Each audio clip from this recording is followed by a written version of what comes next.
Yes, we're ready to sorry go, about that. Just a little technical difficulties. Yes, but so I was talking to my friend about our stop loss.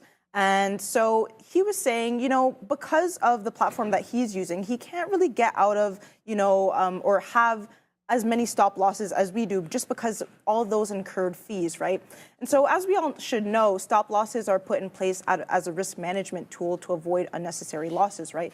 However, if used incorrectly, stop losses can lead to unnecessary loss as well. And that sounds pretty crazy. That sounds like counterintuitive. But, you know, if you have too many, and especially with the fees that you may incur on the platform that you're using, those might stack up and you don't want that. So have you guys ever been in a trade that had the right sentiment to go long or short, but your stop loss was just a little bit too tight, or you got stopped out right before the move fully developed? That's happened to me so many times. Yes. I hate that. Or have you guys ever experienced your stop loss getting triggered and immediately, or a couple of pennies down below your stop loss, the trade reverses and moves, you know, in the direction that you wanted it to initially? That is the most frustrating thing to me. Oh, yeah. So I've endured that so many times, and I've created so many paper cuts for myself during that. So placing your stop losses at arbitrary levels, as we know, can lead to unnecessary losses, incurred fees, over trading, and can weigh on our trading psychology, right? So I know that everybody does not have the luxury of getting rebates for entering or exiting trades like we do on our P-Pro 8 platform. And I know that everybody does not have the luxury, you know, of that. So sometimes with the platform that you're using, you might incur, you know, a $5 to $10, $15, $20 fee for executing the trade, whether like on the buy side or the sell side, and those really rack up. Or you have other fee structures where you have a set amount of trades, you know, within a month. And so let's say you have 100 trades for the month, and then any trades after that, you may incur a fee. Or in other instances, you may just pay a percentage of the trade's value.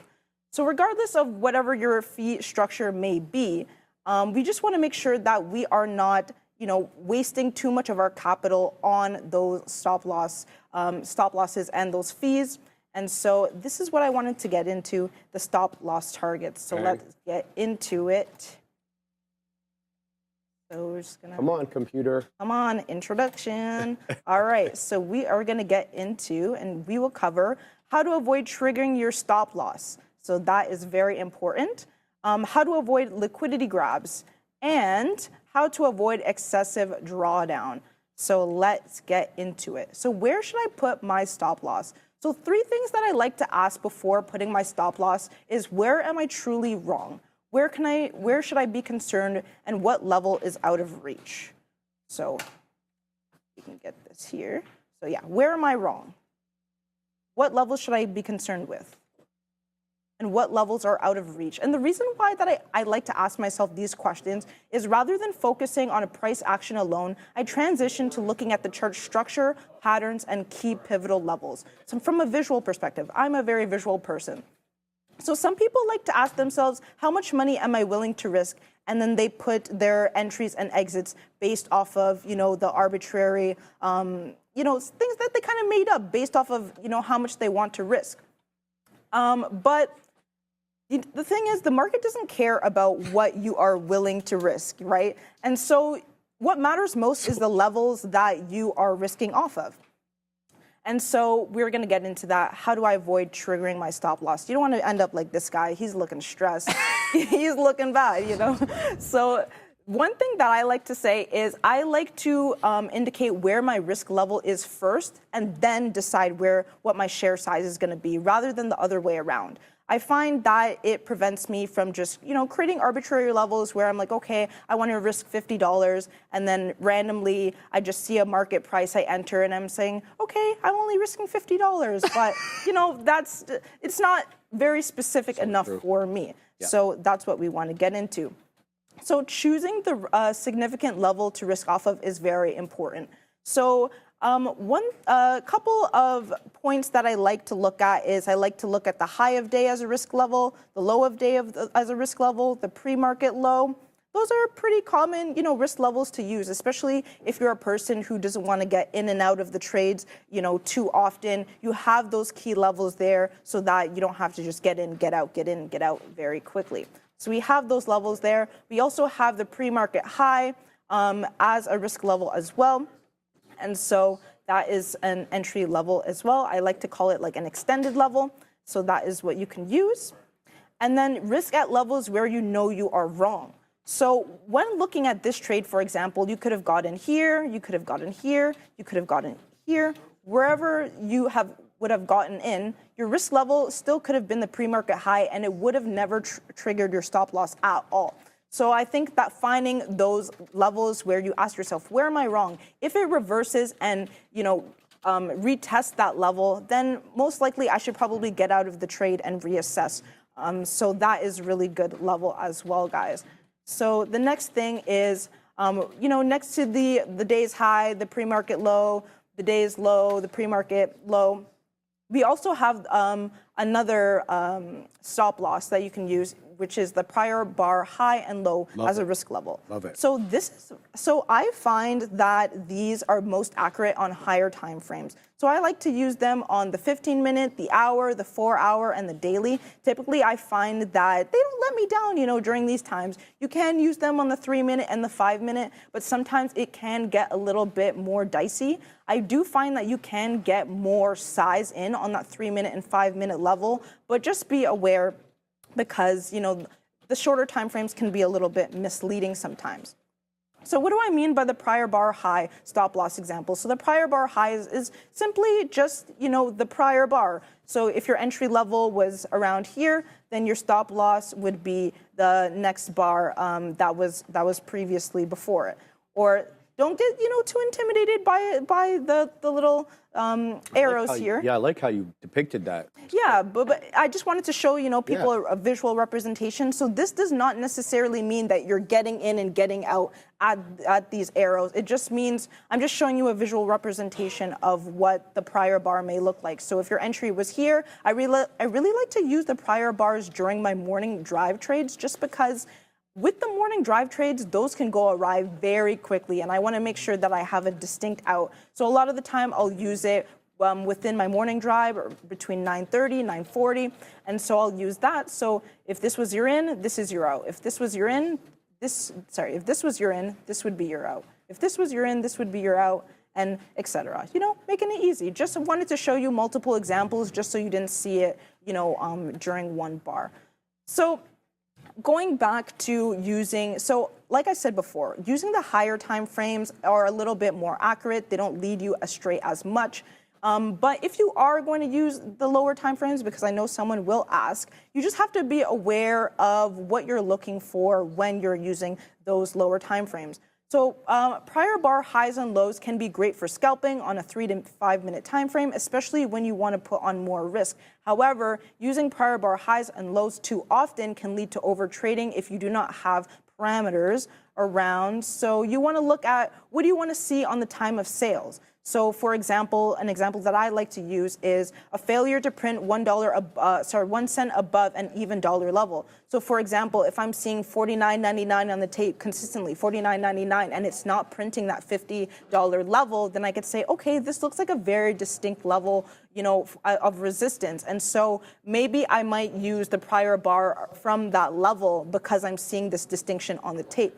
And then you also want to have an idea of how many times you will attempt the trade before you leave the idea. You don't want to have the prior bar high or low on every single trade that you execute because then you're just going to be over trading and then you're going to get into the unnecessary loss through stop losses. So for me, I like to have, 1 to 3 time attempts, and then after that, I'll just leave the trade alone, look for a better setup or a better idea. And then you also want to look at what conditions must be met in order for you to choose a prior bar high or low stop loss. So for an example, I like to use them, in the morning, as I stated, like around 9:30. But another example is in order for me to execute on a prior bar low, I'd rather, on a smaller time frame, there must be a break of a consolidation range above the day's high. And so when I'm going long, that's the parameter that I like to use and have for that. So, be cautious of that, but definitely use those as well. And then this is on a higher time frame. So this is from Palantir. And so as you can see, with the higher time frame, you could see that there is a lot like a bigger distinction. So if you enter here, you have this gap here. You enter here, you have this gap here. And so it's visually, it just looks better, it feels better, and you're not having to guess, okay, which prior bar low is the best entry there, where you already have that hourly candlestick that was formed, and so you would just risk off of that. So that is a really good tool that I like to use as well. And then the meat of this lesson is how to avoid liquidity grabs. And that is one thing that I really like to use. So one thing that I like to use and say to myself is I avoid putting my stop losses precisely at psychological levels, even dollar levels, and option strike price levels. So what do we mean by that? So 3 ways to avoid liquidity grabs. So avoid putting stop losses precisely at psychological levels. So $50, $100, $150, $200, $250, $500, $550, $1,000. Those type of psychological levels that end in zeros or 50s are typically levels that people, they gravitate to. I don't know necessarily why, maybe it's just easy, but those levels I like to kind of steer clear from. And then another stop loss that I like to avoid is precisely at even dollars. So $1, $2, $5, $20, $21, $22, just anything that is an even dollar that doesn't end in like any type of cents. And so the reason behind that, I'll get into in a second, but that is also something that I avoid. And then I also avoid stop losses precisely at strike option prices. So you could look at these on Benzinga or bar chart options, and then you can see what the strike prices are for different tickers. Typically, they're at even dollars or 50-cent levels, and so that is what I'm looking at. So the psychology is simply behind putting my stop loss slightly below the even dollar or psychological level is that most people place their orders at even dollar levels. To most retail traders, it makes things easy. However, I want to avoid the concentration of orders being triggered. On average, most of the volume occurs at even dollars, which means that it is very likely for price action to reach those levels on a consistent basis. You want your stop loss to be at levels that are unlikely to be reached, and that is very key. So in most cases, it is more likely for someone to be bidding at a $50 level rather than, a $49, $97 type of level. And so typically, I like to have my stop losses a penny to 4 cents below the even dollar level. So here, as an example, let's say the psychological level or even dollar is $50. I like to have my stop loss at $49.99, $49.98, 97s, 96, and then if I really want to give it more room, I'll do 89.88. But typically 1 cent to 4 cents is really that sweet spot that I like to get in the middle of. So as we all should know, right, trading is a transaction between parties, and market makers and brokerages are looking to match buyers with sellers and vice versa. So if you're willing to sell your long position at $49.97, but no one has placed an order on the book to buy at that level, it is unlikely to trigger because the concentration of orders are at the $50 level.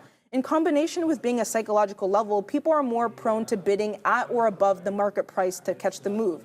So price action at these levels can happen very fast, and some people do not want to get left behind. Therefore, you have the help of FOMO traders on your side attempting to bid at 50s, 01s, 02s, ultimately avoiding your stop loss by a couple of pennies, guys. So that is like my little trick here. And then, 1 to 11 pennies, but on average, I use 1 to 4 pennies. And then, so an example that I have here is you not avoiding liquidity is just putting it directly on that psychological level, that strike price, that even dollar level, and then avoiding liquidity would look like putting it at this $98 level. And you know what? 1 to 4 cents can be the difference of you getting stopped out for a loss or staying alive for the duration of the trade. 100%. And so that is what I wanted to get into. That was solid. That was seriously solid. And let me just say, I appreciate the colors. Because mine are mundane. All right. For sure. We got Adara at the big desk. She's got news for us. What do you got, Adara? Adara. As we have the SPY pushing higher here, we have news coming out here of Iran saying, quote, there won't be a war, but we'll hit back if Israel strikes. So Iran saying they're not going to strike first here. S&P 500 pushing a bit higher on that catalyst, just to be aware here. Some war news. I'll keep an eye on that, guys. In less than 20